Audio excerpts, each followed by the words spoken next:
तुम सुनियो जी करे। लाल आगे आए बैठे न तखत, लाल आगे आए बैठे न तखत, लाल आगे आए बैठे न तखत, लाल आगे आए बैठे न तखत। श्री महामती कहे मोमिनो, श्री महामती कहे मोमिनो, ये चौथे पहर की विरत, ये चौथे पहर की विरता।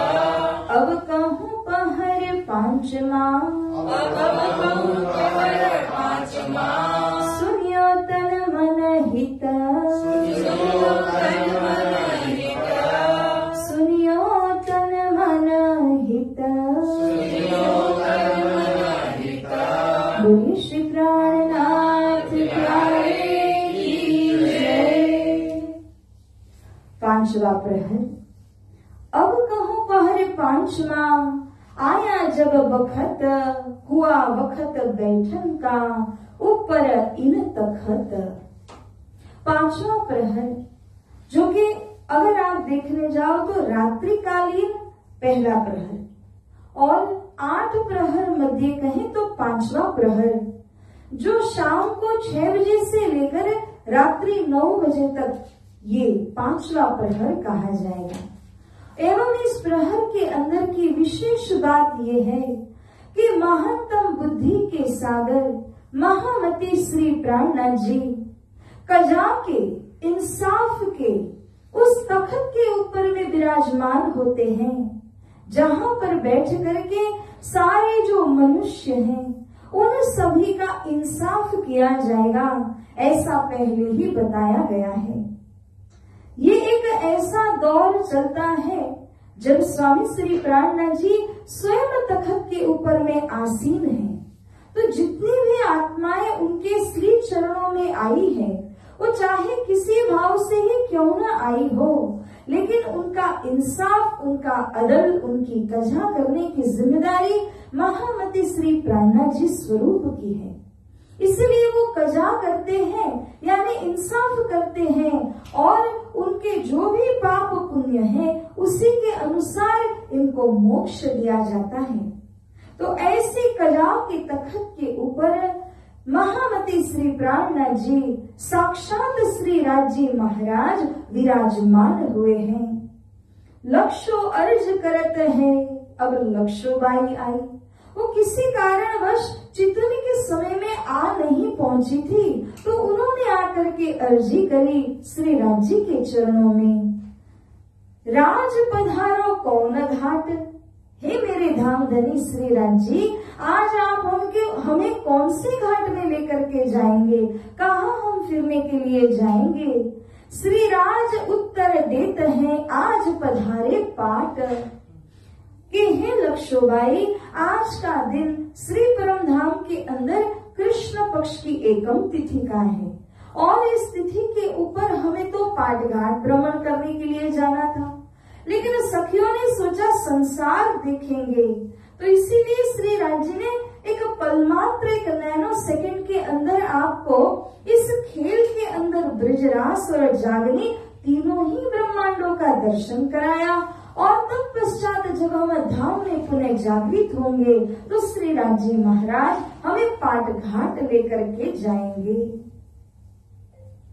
इत जोड़े तखत के गादी बिछोने हुए, बिहारी दास जी की यह सेवा है कि इस सेवा के अंदर वो जो तखत बना हुआ है उसके ऊपर सबसे पहले एक मुलायम जैसी चद्दरिया, उसके ऊपर एक गादी, और गादी को भी अच्छी तरह से कवर किया हुआ है ऐसे पश्चिमी चाकलों के द्वारा, एवं उसके ऊपर सारी बाजू के ऊपर तकिए धरे हुए हैं, जिसके ऊपर में हाथ रख करके टेका देते हुए महामती श्री प्राणनाथ जी साक्षात धाम धनी स्वरूप विराजमान होते हैं। इस तरह से तखत के ऊपर संध्या कालीन 2 स्वरूपों के लिए गादी तकिए रखे जाते हैं। हालांकि बंगला जी के अंदर महामती श्री प्राणनाथ जी की सेवा है और श्री प्राणनाथ जी विराजमान होते हैं, लेकिन संध्या समय जब आरती का समय हो रहा है तो युगल जोड़ी के लिए गादी तकिए बिछाए जाते हैं। इत जोड़े तखत की गादी बिछोने हुए, तखत के ऊपर और भी गादी बिछोने होते हैं जो कि श्री बाईजराज जी महारानी जी के लिए किए जाते हैं। सुखपाल में बैठ के श्री बाई जी आवत, अर्ज आरोगन की नीची बातें करत। इस समय अपने पालकी में बैठ करके जो कोठा मंदिर है वहां से श्री बाईजराज महारानी जी को सुंदर साथ सुखपाल में लेकर के आने की सेवा करते हैं। वहां भी पावड़े बिछाए जाते हैं और सुंदर साथ उनका सुखपाल लेकर के आते हैं। श्री बाईजराज महारानी जी महामती श्री प्राणा जी को आरोगने की अर्जी बड़े प्रेम भाव से करती हैं। हे धनी, अब आप आरोग लीजिए। साथ जी पन्ना धाम के अंदर देखे ना तो पहले आरोगने की लीला है, फिर आरती होती है।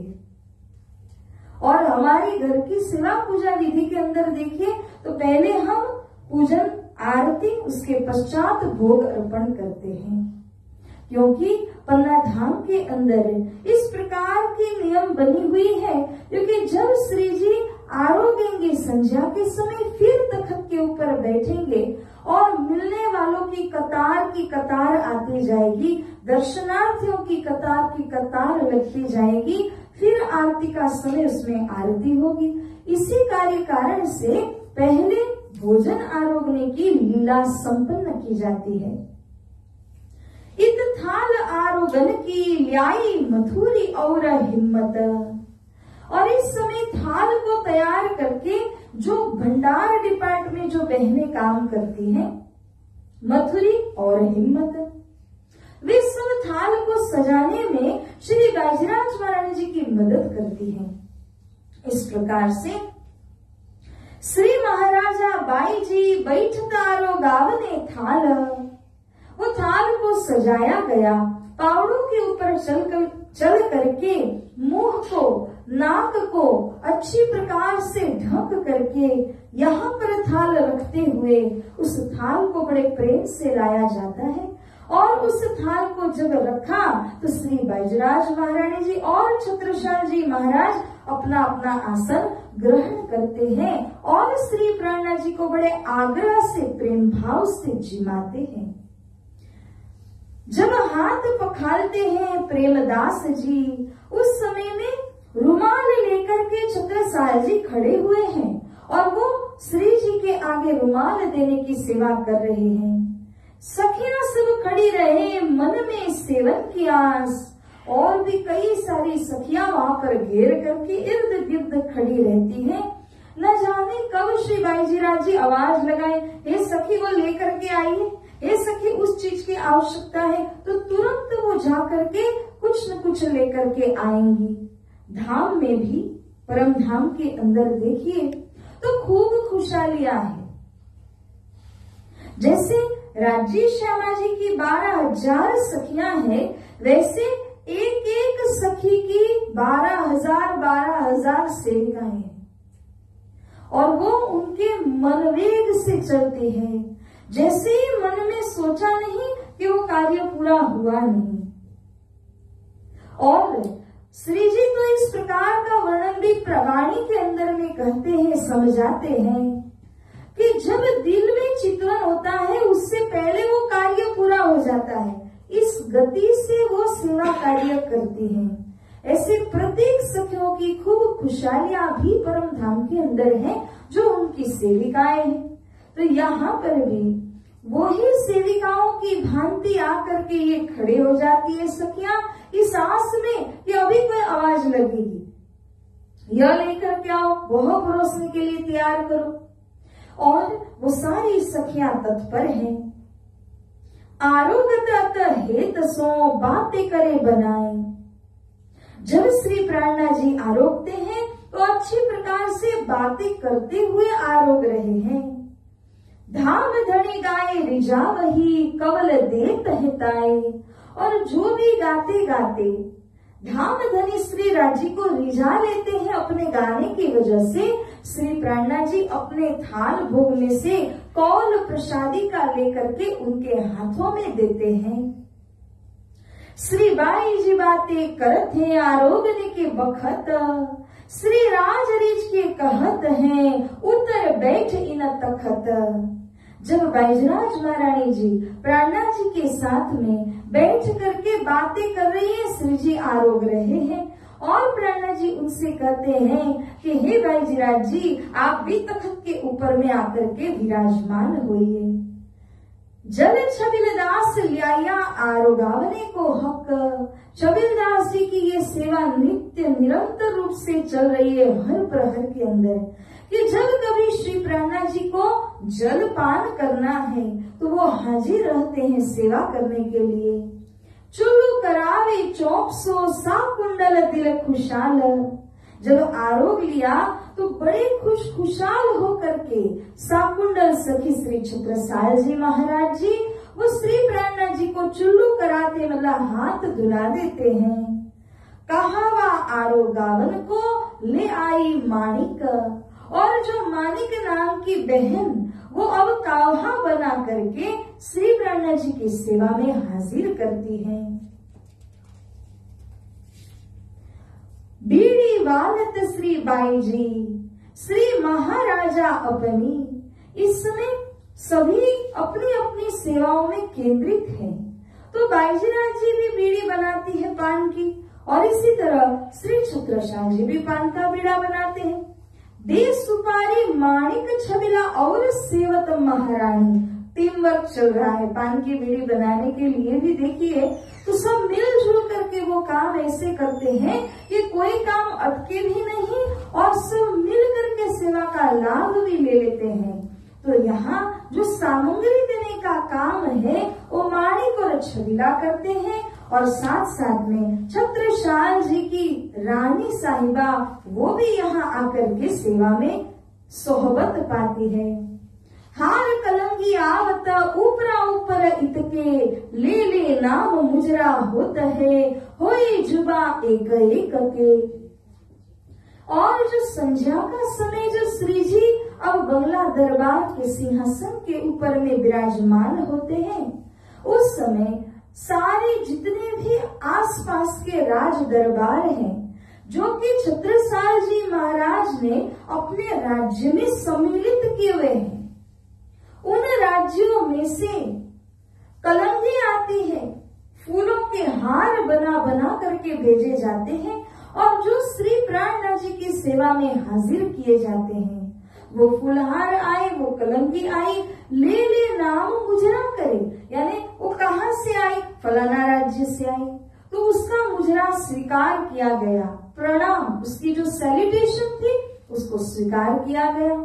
फिर से दूसरे राज्य से आने वाली फूलहार और कलंगी है तो वो जब आ जाती है उसका भी मुजरा स्वीकार करते हैं। इस तरह कई सारे रावरों में से मतलब के राज्यों में से यहाँ फूल हार कलंगी प्राणनाथ जी की सेवा में हाजिर की जाती है और श्री प्राणनाथ जी उनको स्वीकार करते हैं। श्री महाराजा कलंगी बनावत। अब श्री छत्रसाल जी का भाव देखिए, श्री महाराजा छत्रसाल जी एक ऑर्डर करेंगे ना तो कई प्रकार की कलंगियां तैयार हो जाएंगी, लेकिन ऑर्डर नहीं करते बल्कि अपने हाथों वो अपने हाथों से कलंगी बनाते हैं और तरह तरह की कलंगी से श्री प्राणनाथ जी को सजाने की सेवा भी करते हैं। मुकुंद दास लियावत तुर्रा कलंगी परना। जो तुर्रा कलंगी सिराज के पाग के ऊपर सजाई जाती है वो मुकुंद दास जी लेकर के आते हैं। साथ जी आप देखिए तो सूरत शहर में हमारा महामंगलपुरी धाम, जामनगर के अंदर हमारा श्री पांचनोतनपुरी धाम, उसमें आप देखो तो मुकुट की सेवा है। और जब पन्ना जी में आप देखते हो तो वहां डायरेक्ट एक मुकुट नहीं है, वहां पर गोसपेच, सिरपेच, मोरपेच, तुर्रा, कलंगी, ये सब को अलग अलग एक कंपोनेंट है, इन सब को ले करके सजाया जाता है और श्री राज जी के लिए पाग के ऊपर इसका पूरा डेकोरेशन होता है। तो एक मुकुट एक पीस में नहीं होता कि जिसको लेकर के सजा दिया जाए, वो अलग अलग चीजों का सम्मेलन करते हैं। अब जैसे आज जो गोस्पेच लिया है उसके ऊपर हीरा की कलंगी है, फिर दूसरे दिन दूसरा कोई गोस्पेच इसके ऊपर माणिक की कलंगी आती है। तो तरह तरह के वैरायटी ऑफ कॉम्बिनेशंस बना बना करके श्री प्राणनाथ जी को सजाया जाता है। कहा कहुई न समय की जहां राज विराजत तखत, आई जी मोर्छल करत है सो कहियो न जाए बखत।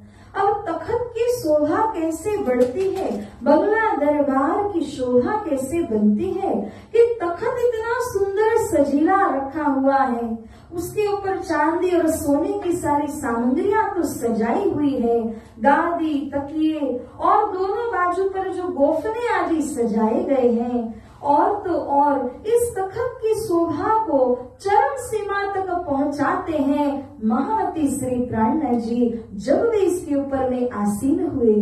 और जो सेवादार हैं वो अलग अलग, कोई तरकश तीर कमान, कोई बर्छी आदि लेकर खड़े हैं, कोई मोर्छल करने की, कोई चंवर डुलाने की सेवा करे। तो हर प्रकार से संध्या के समय में जब आप ये दर्शन करें तो इस सेवा का दर्शन अभी अगर हो जाए, संध्या कालीन दर्शन, तो बहुत उत्तम लगता है, क्योंकि ऐसा महसूस होता है कि संसार के जो शहंशाह हैं, संसार के अंदर जो सबसे सुप्रीम अथॉरिटी है, और जैसे उनका श्रृंगार किया गया हो, जैसे रॉयल उनकी बैठक बनाई गई हो, वो सारा दर्शन आपको यहाँ हो जाता है। कब हूँ पीठ पीछे होई के लाल केशव करे अरज। और यहाँ पर भी लालदास जी केशवदास जी की जोड़ी तो है ही, और पीठ पीछे श्री प्राणनाथ जी तखत के ऊपर है, पीछे से होकर के वो अर्जी करते हैं। कुरान हद्दी सो वास्ते रहे पढ़ने की गरज। कुछ आयतें पढ़नी है, अर्थ जानना है, तो पीछे से खड़े होकर धीरे से कहेंगे, हे धनी इसका क्या अर्थ होता है। अब जो दर्शनार्थी आ रहे जा रहे वो अपना काम करते रहे, हम अपना काम करते रहेंगे। मना अर्ज करत है वस्त्र सुनने की, श्री राज मोसो कहो मैं हाजिर न थी। अब एक मना बहन आई और श्री प्राणनाथ जी को अर्जी करती है कि हे धामधनी, उस वक्त जब आपने चितवनी कराई तो मैं उस समय उपस्थित नहीं हो पाई थी, तो कृपा करके वही सारे वस्त्र फिर से मुझे सुनाइए ताकि मैं भी उसका चितवन कर सकूं और राज श्यामा जी के सुंदर स्वरूप जो धाम में विराजमान है उनका दर्शन कर पाऊं। अब श्री प्राणनाथ जी उनके लिए स्पेशली सब कुछ दोहराते हैं और उनको प्रत्येक जो रंग है वागा वस्त्र का वो समझाते हैं। साड़ी सिंदूरीय रंग श्याम जड़ाव कंचुकी। सुंदर साथ जी, इस समय जो मूल मिलावा में राजी और श्यामा जी ने जो वस्त्र पहने हुए हैं इसका वर्णन हो रहा है। श्री ठाकुरानी जी श्यामा महारानी जी ने जो कंचुकी यानी जो ब्लाउज पहने हुए वो श्याम रंग का है और जड़ी जड़ाव है, it is embedded with all the stones.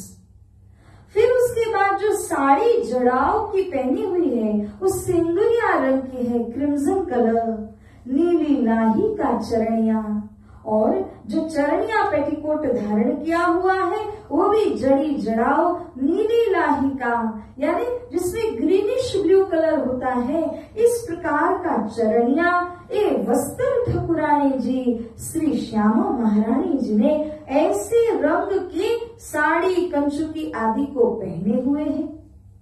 चीरा रंग सिंदूरिया जामा सुपेत जड़े तार। अब श्री राज जी महाराज जी की बात करें तो श्री राज जी के मस्तिष्क से लेकर के वर्णन किया तो सबसे पहले सिर के ऊपर पगड़ी या चीरा है वो सिंदूरिया रंग का है, एवं जो जामा पहने हुए वो सफेद रंग का है, शरीर से बिल्कुल जुड़ा हुआ, और उसके बाद कमर से नीचे बिल्कुल जो घेरदार होता है जिसको अचकन कहा जाए, इस प्रकार की डिजाइन वाला जामा श्री राज जी महाराज जी ने धारण किया हुआ है।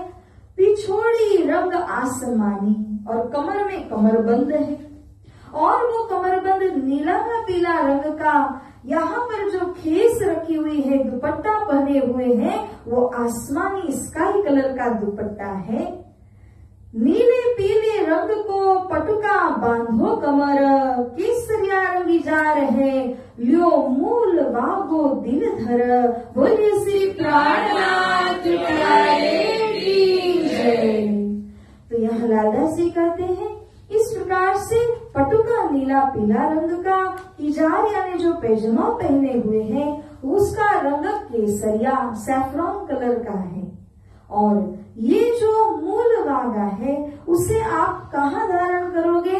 दिल धर, उसको आप अपने दिल के बीच में धारण कीजिए। साथ जी श्रृंगार का एक्सप्लेनेशन बहुत गहराई से भी किया जा सकता है, और ये मात्र श्री राष्ट्रवाद ने कौन से रंग के और कौन कौन से वस्त्र पहने हुए हैं इसका ही एक उल्लेख यहाँ पर किया गया। हालांकि जो धाम के हैं, जो ईश्वरी सृष्टि के अंदर है, उनके अंदर तो इतनी गहराई है कि वो इस श्रृंगार को और गहराई से समझना चाहते हैं। उन्हीं के लिए श्री प्राणनाथ जी ने श्रृंगार और सागर वाणी के अंदर और गहराई से राज्य और श्यामा जी के वस्त्राभूषण का वर्णन किया। जैसे हमें कोई ड्रेस लेने जाना हो, हमें कोई कह दे कि सफेद रंग का है, तो हम नहीं कहेंगे कि ले आओ, हम तो सब देखेंगे बॉर्डर कौन से रंग की, क्या कलर कॉम्बिनेशन बना हुआ है, तो सारी चीजों की माइन्यूट थिंग्स देख करके फिर ही हम डिसाइड करते हैं। वैसे ही राजीव श्यामा जी के वस्त्र के रंग आपको दिए गए, लेकिन अंदर का जो डिजाइन बना हुआ है, ये सारा वर्णन सागर श्रृंगार ग्रंथ के अंदर में और दीप से बताया गया है। तो इस प्रकार से आज निरत नवरंग बाई की साड़ी जड़ाव श्याम, आंबा रस की कंचुकी, 5 पट्टे चरणिया इस ठाम। आज के दिन परम धाम के अंदर जो नवरंग बाई नाम की सखी है, उनका युद्ध आज निरत करने वाला था। वो युद्ध पत्नी में ग्रुप लीडर है। इन नवरंग बाई के वाघा का रंग यहाँ पर बताया गया। साड़ी जो है वो श्याम जड़ाओ की, पूरी जड़ी हुई और श्याम रंग की है। कंचुकी आंबा यानी आम होता है, आंबा रस, तो आम के रस का जो रंग है उस रस की कंचुकी को पहने हुए हैं। एवं जो पटुका है वो 5 रंग के अलग अलग रंग से, जैसे छतरी में अलग अलग रंग की मिला करके छतरी बनती है, इसी प्रकार उसके घेर में 5 पट्टे की चरणियां बनी हुई है। और इस तरह से जो नवरंग बाई है उनके नीरत समय के वस्त्र का भी ये वर्णन श्री प्राणनाथ जी ने सुनाया। और जो मनाबाई है उन्होंने तो सुना ही सुना, और साथ साथ में हमने भी सुना। जो नहीं आए थे सुंदर साथ उस समय चित्रनी में, उनको भी लाभ होता है। पहिनी इजार नीली, नवरंग बाई ने एक इजार पहनी हुई है, वो नीले रंग की है। ए वस्त्र सब साथ को कहते बखत दोए, जब धाम धनी श्री प्राणनाथ जी हयात हैं तो सुंदर साथ जी को बार बार मूल वागे का दर्शन कराते हैं। 2 बार, एक तो प्रात समय में, दूसरा ये 4:30 बजे वाले समय में श्री प्राणनाथ जी मूल स्वरूप के बाघा का दर्शन सभी सुंदर साथ को कराते हैं। जब हमने इतना चौपाइयों से ही पकड़ा तो भी हमारे सामने उसका चित्र आ जाता है, लेकिन जब महामती वर्णन करते हैं तो साक्षात उनके दिल में जो छवि विराजमान है वो ही सुंदर साथ दर्शन भी कर पाते हैं। इस प्रकार से सभी सुंदर साथ जी को साक्षात्कार होता है युगल स्वरूप सिरा श्यामा जी का। स्वरूप दाता ब्रह्मांड में भय है 2-3, सो लिखे शास्त्रों में जो लियाए यकीन। साथ जी ये जो स्वरूप का अभी वर्णन हुआ ना, हमारे लिए तो बहुत कॉमन है, हम तो रोज सुबह ये बोल ही लेते हैं क्योंकि हमें पकड़ाया गया है। लेकिन अगर आप संसार के अंदर की बात करोगे तो संसार में ये स्वरूप का वर्णन आपको कहीं नहीं मिलेगा। सारे ब्रह्मांड के अंदर केवल 2 या 3 ही ऐसे स्वरूप हैं जिनका वर्णन शास्त्र में किया गया है। जैसे त्रिदेव आदि को कह लीजिए, संपूर्ण वर्णन वो भी नहीं किया गया, मोटा मोटी रूप से वर्णन बताया गया, परंतु संपूर्ण वर्णन नहीं किया गया। तो स्वामी श्री लालदास जी कहते हैं, हम आप तो इस चर्चा से अपनी सेवा पूजा की रहनी के द्वारा देखिए तो हम राज्य और श्यामा जी के स्वरूप को तो निरंतर याद कर सकते हैं, हमें तो पता ही है, हमारे लिए कॉमन बात है। लेकिन सुंदर साथ जी, सो स्वरूप वैकुंठ का जाए कया मलकुत, कहने वाले फिरस्ते जिनका ठौर जबरूत।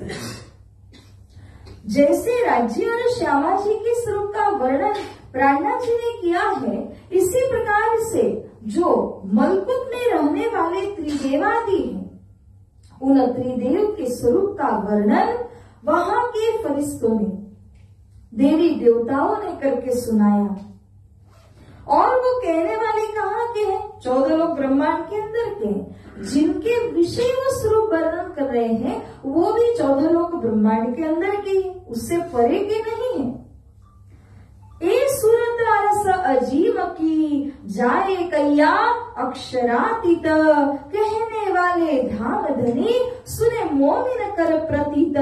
बोले श्री प्राणनाथ प्यारे की जय, धाम के धनी की जय। स्वामी श्री लालदास जी महाराज कहते हैं कि जो वैकुंठ का स्वरूप वर्णन किया गया, वो वर्णन जिनका किया वो भी 14 लोग अंदर के, जिन्होंने वर्णन किया वो भी 14 लोग अंदर के हैं। यहाँ पर कौन कह रहा है, किनके सामने कह रहा है, कौन से स्वरूप का वर्णन हो रहा है? ये स्वरूप अक्षरातीत श्री राज्य का स्वरूप है। वर्णन करने वाले ये भी स्वयं साक्षात श्री राज्य महाराज ही हैं, और जिनके सामने वर्णन किया जा रहा है वो कौन है? उन्हीं के धाम की सखियां हैं। अर्थात 14 लोग ब्रह्मांड के अंदर का कोई सिलसिला नहीं है, परम धाम के अंदर के आत्माओं के बीच की बात चल रही है। कहने वाले भी धनी और सुनने वाले भी उनके मोमिन, जो कैसे सुन रहे? प्रतीक यानी विश्वास के द्वारा सुन रहे हैं। उनके मन में शंका की गुंजाइश नहीं है, एक तंतु जितना भी डाउट उनके मन में नहीं आता कि जो प्राणनाथ जी कह रहे वो किसने देखा, हम कैसे कहें, कैसे माने। ऐसी कोई बात की जिक्र उनमें नहीं है। धनी ने जो कहा वो उन्होंने देख करके दर्शन साक्षात्कार के द्वारा ही कहा है, इसीलिए जो भी कहा वो सर्वमान्य है इन मोमिनों के लिए। इस तरह से सुंदर साथ जी श्री लालदास जी कह रहे हैं, निष्ठावंत सुनत है जाए सांचे होवे कान, पाव हाथंग इंद्रिया होए हक की ताए पहचान। इस श्रृंगार को कौन सुनता है? सुनने वालों में भी नियमबद्ध होकर के कौन सुनता है? जो यहाँ के मोमिन संसार के बीच में आए तो उनके हाथ, उनके पैर, उनके तमाम अंग और तमाम इंद्रियां, ये सब कुछ ऐसे श्री राज्य ने उनको बख्शिश किए हैं, ऐसे उनके अनुकूल बनाए हैं कि उनको श्री राज्य की पूर्ण पहचान हो जाती है। जो ब्रह्मा आत्मा यहाँ आई तो वो कोई अलग हाथ पैर या अंग इंद्रियां लेकर के नहीं आई, वो यहाँ के ही अंग इंद्रियों से सब कुछ देख रही है, सब कुछ पहचान कर रही है।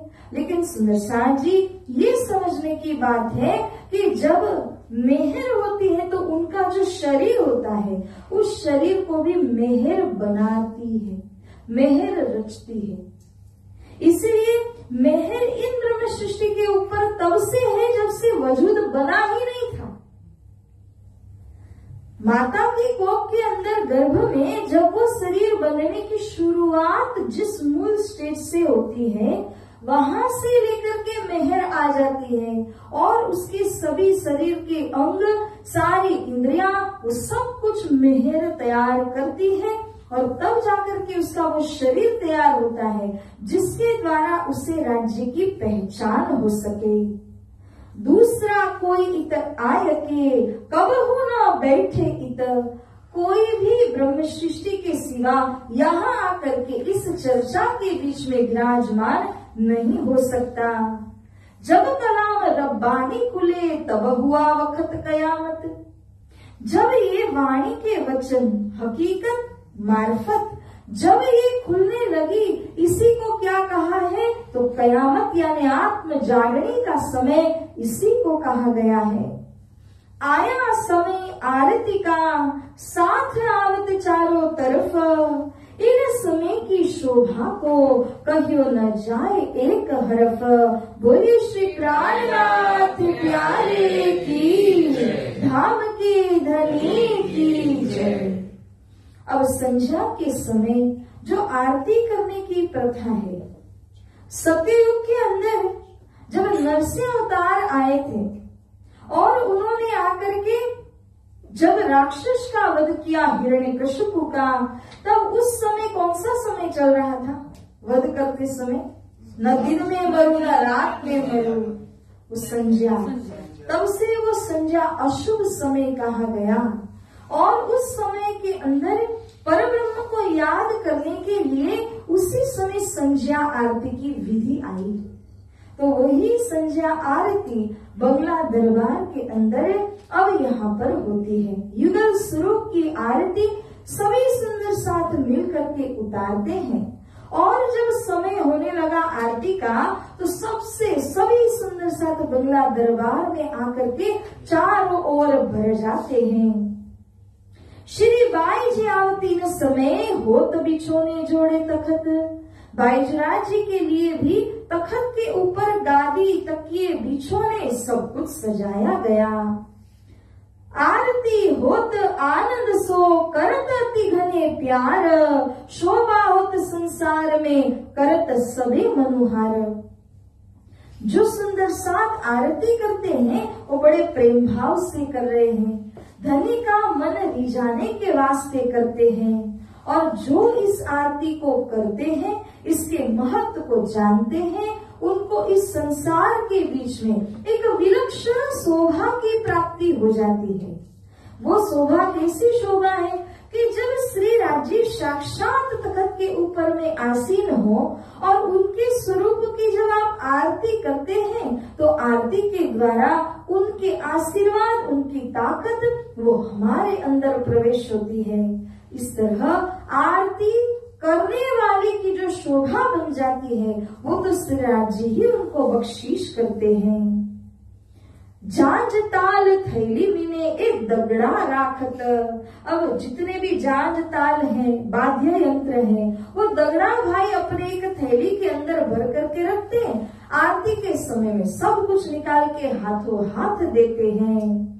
भाखरिया भाई नाचत, नाचने वाले भी चाहिए उमंग लेकर के, तो भाखरिया भाई की ये सेवा है। आरती के समय में वो नाचते हैं। दो बाजू चवर ढूरत लालबाई आई पहले, और दोनों ही बाजू में यहाँ पर आकर के चवर डुलाने की सेवा बारी बारी से करते हैं। तो सबसे पहले चवर डुलाने के लिए लालबाई यहाँ पर आ पहुंची। गावे गवावे साथ को ए सेवा मुकुंद दास। अब इतनी बड़ी जमात उसको गाना और उनके द्वारा गवाना, ये सारी सेवा मुकुंदास जी कर रहे हैं। बिंदा कन्नड़ गावही और गंगा राम, और इनके साथ साथ में जीलने के लिए बिंदा है और कन्नड़ भाई हैं, गंगा राम जी हैं। ये सब कोई आकर के यहाँ पर उपस्थित हुए जो गाने और दोहराने की सेवा में। गावने में आगे खड़ा परमानंद प्रवीण, भाव दिखावत भेद सो पाया कुवत माफक यकीन। परमानंद जी भी प्रवीण यानी होशियारी से, जैसे गाने का सलीका होता है, उस सलीके को अपना करके ये परमानंद जी सबसे आगे होकर के गाने की सेवा में खड़े रहे। और जैसी उनके अंदर यकीन यानी कि विश्वास है, उसी अनुसार उनको कुवत यानी कि शक्ति की अनुभूति होती है, प्राप्ति होती है। जिस विश्वास से आप यहाँ आते हैं ना, और जिस विश्वास से आप दर्शन करते हैं, उतना ही आपके अंदर वो शक्तियां और बढ़ती हैं। ये आपने नोटिस किया होगा। और जिस दिन हम विश्वास को घर छोड़ आते हैं या कहीं बाहर छोड़ आते हैं या भूल आते हैं, उस दिन आना नहीं आना बराबर है। लेकिन जब आए और पूरा विश्वास लेकर के आए कि मैं धामधनी से मिलने और उनकी चर्चा सुनने के लिए जा रहा हूँ, तो उस समय श्री राज जी की ये शक्तियां अपने अंदर में प्रवेश होती है। साथ सभी खड़े रहे, भर के बाजू दोए, जांज मृदंग बजावत, आनंद अजीम होए। तो दोनों ही पंगत यहाँ पर खड़ी है, सिंहासन के सामने, बीच में रास्ता मार्ग छोड़ा हुआ है। एक तरफ बहनों की पंगत और एक तरफ भाइयों की पंगत खड़ी है। जांज, ताल, ये सारे वाद्य यंत्र सबके हाथों में है, और जिनके हाथों में न भी हो तो ताली बजाने की वो सेवा करते हैं। इस तरह अजीब यानी सर्वश्रेष्ठ, आनंद अजीब होए। आनंद कई वस्तुओं में होता है, परंतु आरती करते समय अजीब यानी सर्वश्रेष्ठ आनंद की अनुभूति सुंदर साथ करते हैं। सुन धुन इन समय की, कापत कुली दज्जाल, ए नहचे मोको मारेगा, ए ही है मेरा काल। और जब यहाँ ब्रह्मानंद सुख यहाँ बांटा जाने लगा, मिलने लगा, तो ब्रह्मचौत्री के ऊपर हो रही इस आरती के कारण से जो काला कलियुग कहा जाता है, कुली कलिंगा जिसको कहते हैं, वो काला कलियुग अपने सारे विकारों समेत यहाँ से भाग जाता है। साउंड है ना, उसमें वाइब्रेशंस है। वो साउंड की वाइब्रेशंस इतनी पावरफुल है, बीच में एक एक्सपेरिमेंट किया गया, ये तो आउट ऑफ द वे हम बात कर रहे हैं, लेकिन उस एक्सपेरिमेंट के अंदर जिस व्यक्ति के हाथ पैर जकड़ गए थे, वो हिल भी नहीं पा रहे थे, संद संद के अंदर जकड़न आ जाती है कुछ उम्र होने के कारण। और जब ये साउंड की वाइब्रेशंस उसने सुनी, तो इन साउंड वाइब्रेशंस के द्वारा वो सारी जकड़न धीरे धीरे दूर होने लग जाती है, और अंग अंग रोम रोम जो है वो प्रसन्न हो जाता है। वैसे ही जब यहाँ प्राणनाथ जी के लिए जो आरती, जो भजन, कीर्तन, जांज, ताल इत्यादि बजा रहे हैं, और वो जो साउंड की वाइब्रेशन है उसमें कितना पावर होगा, उस पावर के द्वारा कलयुग तो यहाँ टिक नहीं पाता, उसे तो यहाँ जगह मिलती ही नहीं। कलयुग ये सोच बैठता है, नहजे निश्चित रूप में ये तो मुझको मारेंगे। कौन? तो श्री प्राणनाथ जी और उनके मोमिन मुझे यहाँ से मार भगाएंगे, इससे पहले कि कोई मारे मैं खुद ही चले जाता हूँ। तो वो कलयुग रूपी शैतान यहाँ से अपने आप ही चले जाता है। मेघा गादी बिछावत श्री बाई जी के कदमों तले। सबसे पहले जो आरती होती है वो बैजराज महारानी जी करती है श्री प्राणनाथ जी की। तत्पश्चात श्री बैजराज जी विराजमान होती है, तब सुंदर सात युगल जोड़ी की आरती करते हैं। तो जब श्री बैजराज महारानी जी आरती करने के लिए खड़ी हो जाती हैं, तो उनके पैरों के तले अति सुंदर गादी को मेघा आकर के बिछाती है। रूपे की पंच घड़ी आरती, गिरद दीपक ज्योत 32, करे फिरत प्रकाश चहु दिश, सेवन मन परतीत। रूपे की आरती है, पंच घड़ी की आरती। आपने देखा होगा आरती में 5 मंजिलें बनी हों, वो पंच घड़ी आरती कही जाती है, और इसमें चांदी की वो आरती बनी है। इसीलिए करे फिरत प्रकाश चहु दिश, फिरते उसके अंदर देखिए तो कई सारे दीपक जल रहे हैं, जिनकी कुल संख्या 32 कही जाती है। श्री परमधाम में भी देखोगे ना तो रंगमहल बीच में है, उसको घेर करके जो जवेर की नहर, वन की नहर, छोटी राम, बड़ी राम, ये सब 25 पक्ष के अंदर आए हैं, उन सब की 32 हांस बनी है, फैसेट्स पहल 32-32 की संख्या में बने हैं। इसीलिए यहाँ पंचघड़ी की आरती में 32 दीपकों की ज्योत प्रकटित होती है। सेवत मन परतीत, तो जो सुंदर साथ सेवा कर रहा है, मन में अत्यंत विश्वास लेकर के वो भी यहाँ आरती की सेवा में खड़े रहे।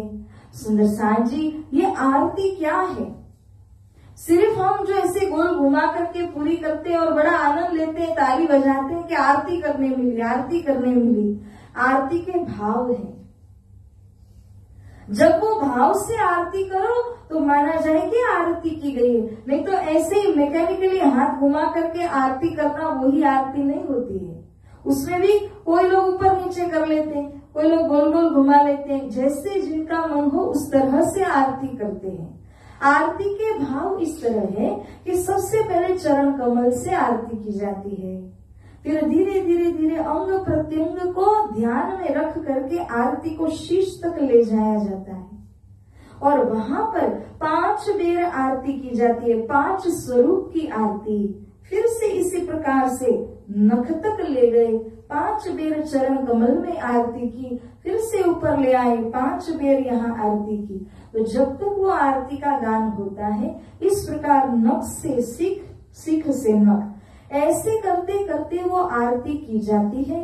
और इसका भाव ये है कि जो 5 इंद्रियां हमारे अंदर है, वो 5 इंद्रियां जैसे कि श्रवण, त्वचा है, नेत्र है, रसना है और नासिका है। ये जो 5 तत्व मतलब 5 इंद्रियां है, इन्हीं 5 को 5 ज्ञानेंद्रियां करके कहा गया, 5 सेंस ऑर्गन्स। और यही 5 ज्ञानेंद्रियां हैं जिनसे आप संसार को भी देखते हो, परम धाम को भी देखते हो।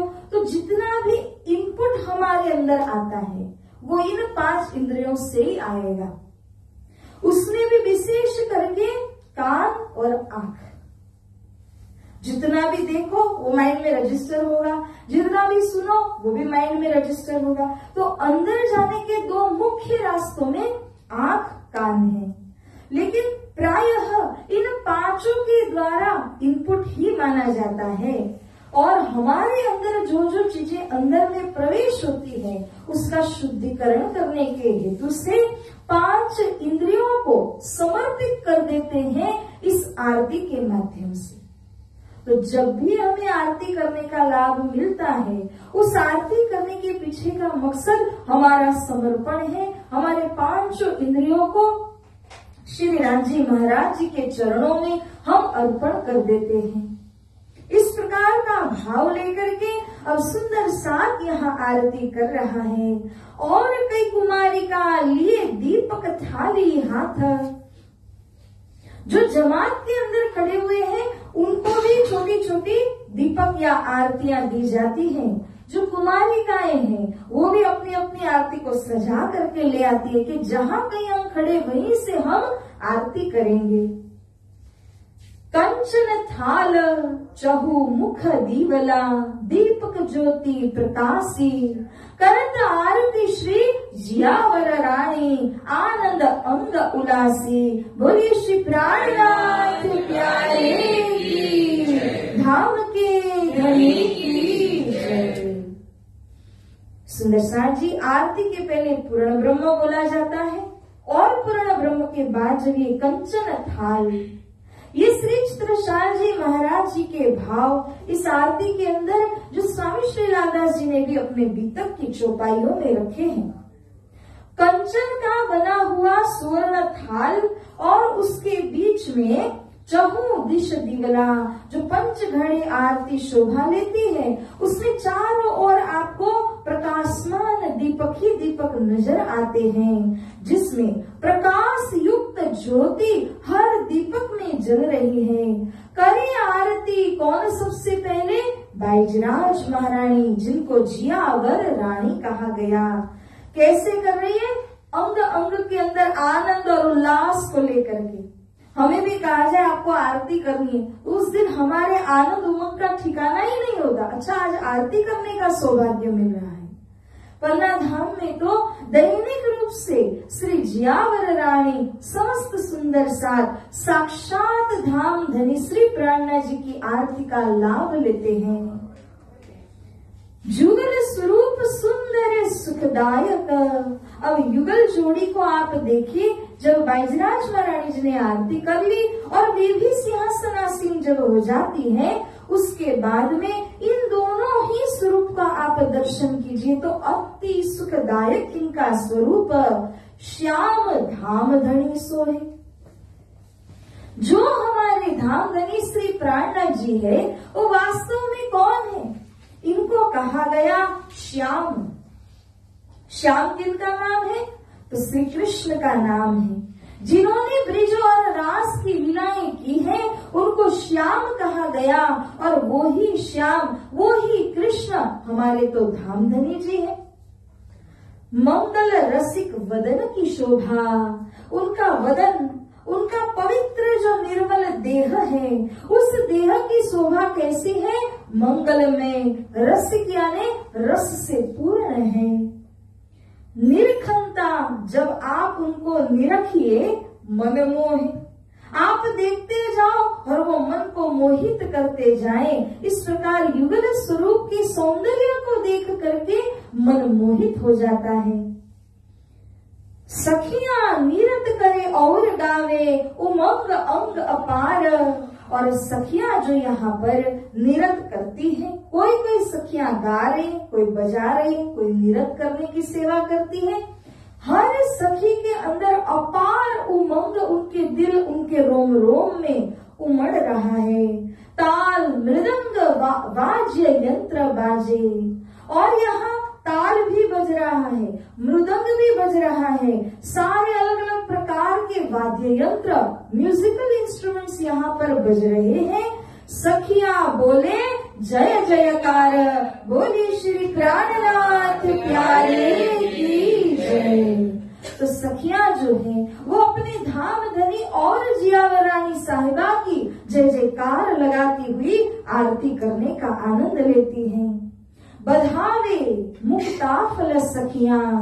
साथ जी यहाँ पर भी हम जो चावल को लेकर के बधामणी करते हैं वो मुक्ताफल की जगह है, अर्थात मोती की जगह है। ब्रजमंडल के अंदर मोती की खेती की जाती थी, तो मोती वहां पर प्रशस्त थे, और उन्हीं मोतियों के द्वारा जब श्री कृष्ण कन्हैया घर को लौटे तो जशोदा मैया अथवा जो गोपियां अपने घर घर बुलाती हैं, वो मोतियों को लेकर कृष्ण के ऊपर उनसे ही बधाइयां करती थी। इसी प्रकार से श्री प्राणनाथ जी बैजराज महारानी जी के स्वरूप के ऊपर में उसी मोती को जिस तरह से हम बधावनी कर रहे हो, तो हम चावल को लेकर के उसी स्थान में बधावनी करते हैं। श्री जियावर श्याम सुहागी, यहाँ साथ साथ में जियावर बैजूराज जी बैठी हुई हैं, और ये जियावर कौन है? तो श्याम कृष्ण जी की सुहागिन है। सुहागिन उसको कहा जाता है जो अपने धनी से भरपूर प्रेम, आनंद, सुख की अनुभूति करे।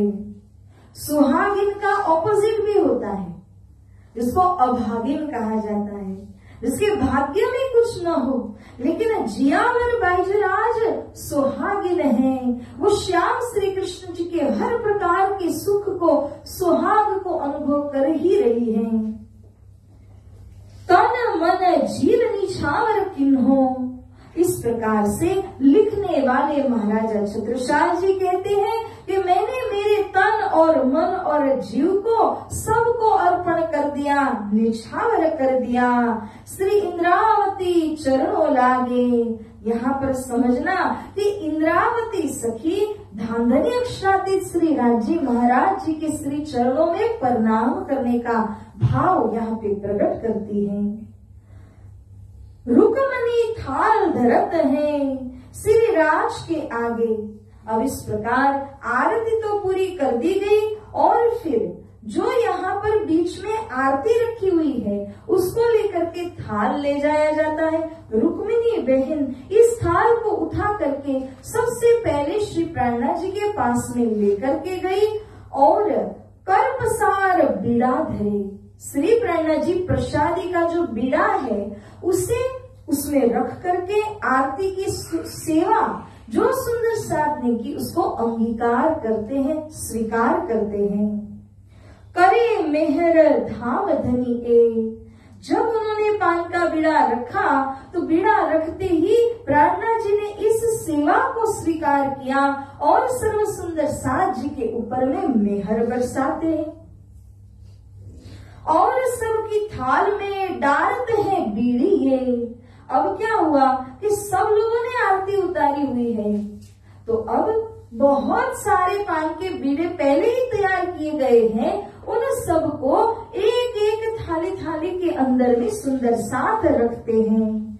ये सेवा कल्याण प्रहलाद भाई की है कि सबकी थाली में वो पान का बीड़ा रखने की सेवा कर रहे हैं। इत धुन सूरज मन करे आरती बोध, श्री धाम धनी जियावर के नाम लेत भाग्य विरोध। बोले श्री प्राणनाथ प्यारे की जय। जो सूरज मन भाई हैं वो यहाँ धुन अलापते हैं। वो धुन किस चीज की कर रहे हैं? करे आरती बोध। आरती में किस प्रकार के भाव है, किनकी आरती की जा रही है, वो बोध करना पड़ता है। जो बेचारे आम सुंदर साथ हैं जिनमें ज्ञान ना हो तो उन्हें क्या पता, वो तो आएंगे जुड़ेंगे आरती करके पीछे हट जाएंगे। परंतु सबको समझ आना चाहिए कि कौन से स्वरूप की आरती है, क्यों आरती की जा रही है, किस भाव से आरती करनी चाहिए। इसी कारण से सूरजमन भाई आरती का बोध करते हुए, ज्ञान कराते हुए सभी सुंदर साथ को समझाते हैं। श्री धाम धनी जियावर के। अब किनका नाम हम लेते हैं? प्राणना जी बाईजुराज जी की जयकारा लगती है, उन्हीं की आरती को गाया जाता है। दिल में जो विरोधाभास होता है वो मन की उपज है। मन वो सारा कॉन्ट्रडिक्शन खड़ा करता है, पर इनके नाम में वो ताकत है कि जब धाम धनी श्री प्राणना जी जियावर श्री बैजुराज महारानी जी का नाम लिया जाए तो जितना विरोध मन ने खड़ा किया हुआ है वो ऑटोमेटिक छूमंतर हो जाता है, भाग जाता है। क्यों सुंदर साथ जी जो मरा मरा मरा मरा कह करके जिन्होंने इतनी बड़ी रचना की, विश्व भर में जो प्रसिद्ध हुए, तो हमारे धाम धनी और जियावर के नाम के अंदर तो और कितनी ताकत है वो तो सोचिए। ये नाम तो परमधाम का साक्षात नाम है और इस नाम के द्वारा जब सुंदर साथ इसको जपेंगे तो खुद ब खुद ये जो विरोध हमारे मन के अंदर होता है वो तुरंत भाग जाता है। एही अक्षरातीत है, एही है धनी धाम, एही मोहम्मद मेहदी ईसा, ए पूरे मनोरथ काम। बोली श्री प्राणनाथ प्यारे की जय। ये जो स्वरूप जिनकी आरती की गई वो ही स्वयं अक्षरातीत धाम धनी है और इन्हीं को लाड से हम श्रीराज कहते हैं। लाड से हम धाम धनी, धाम दुल्हा, पिया, खसम, ऐसे ऐसे नामों से हम पुकारते हैं।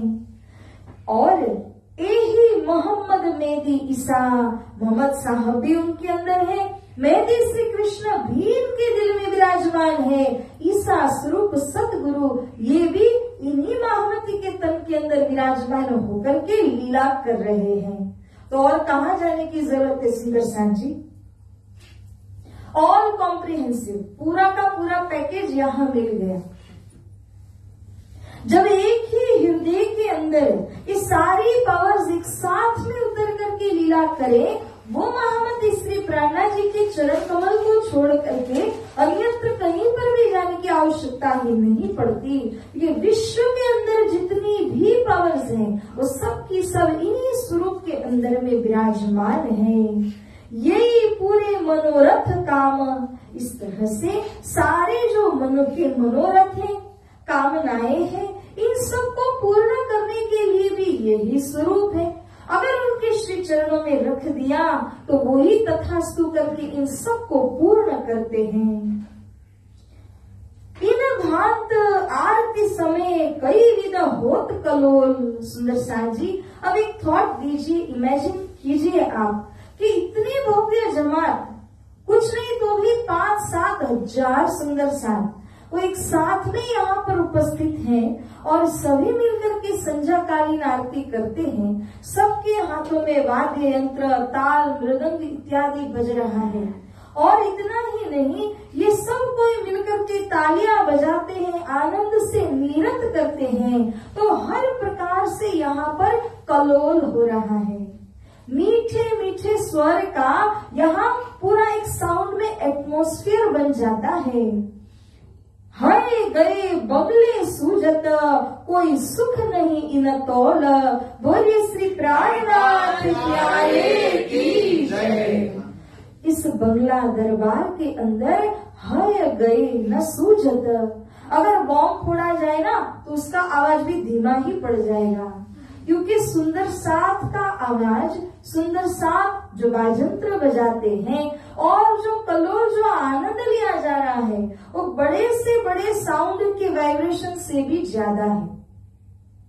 इसीलिए यहाँ पर कितना भी बड़ा डिस्टरबेंस हो, परंतु फिर भी समझ में नहीं आएगा, क्योंकि सबके आनंद की जो वाइब्रेशन बनी हुई है वो इस प्रकार की पावरफुल वाइब्रेशन है, जिससे कि सबके अंतर आत्म में पड़े हुए पर्दे वो नष्ट विनष्ट हो जाते हैं। कोई सुख नहीं इन तौल। सुंदर साथ जी, इन सुख के बराबर कोई सुख इस समय पन्ना धाम के अंदर आपको महसूस नहीं होगा, जो आरती के समय में किया जाता है। एक प्रहर रात लो होते ए मनुहार। तो अब समय हो रहा है कि ये 5वां प्रहर भी पूर्ण हो। एक प्रहर रात्रि तक पहले भोजन की लीला हुई, तखत के ऊपर विराजमान होने की लीला हुई, फिर से श्रृंगार को दोहराया गया, वह भी लीला हुई, और सबसे मुख्य आरती की लीला होती है। ये आरती के पश्चात परिक्रमा आदि का गान करके स्वरूप का वर्णन करने के बाद अब समय होता है महामती कहे साथ जी भया चर्चा का बखत। अब तुम सुनियो चित दे, लाल आगे आए बैठे न तखत।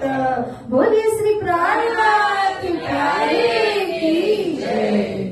तो इस प्रकार से श्री लालदास जी महाराज जी फरमा रहे हैं कि अब 5वां प्रहर पूरा हुआ, 6ठा आरंभ होने जा रहा है, और इस 6ठे प्रहर के अंदर में चर्चा का स्वाद हम सभी को लेना है। इसीलिए सबसे पहले अग्रगण्य हो करके स्वामी श्री लालदास जी महाराज जी यहाँ सबसे पहले आकर के विराजमान हो गए, और अब चर्चा शुभारंभ होती है। लाल आगे आए बैठे इन तखत। આપણે એક પ્રહર કાલે લઈને અત્યારે ઓલા 6 પ્રકરણનું કરેલી। सुंदर साथ जी, आज की मजल को यहाँ विराम दे करके हम आगे कुछ और वाणी के विषय की जो चर्चा करनी है उसे आगे बढ़ाते हैं। तो आइए इस चौपाई को दोहराते हैं। श्री महामती कहे ए साथ जी, भया चर्चा का बखत, अब तुम सुनियो चित दे, लाल आगे आए बैठे न तखत।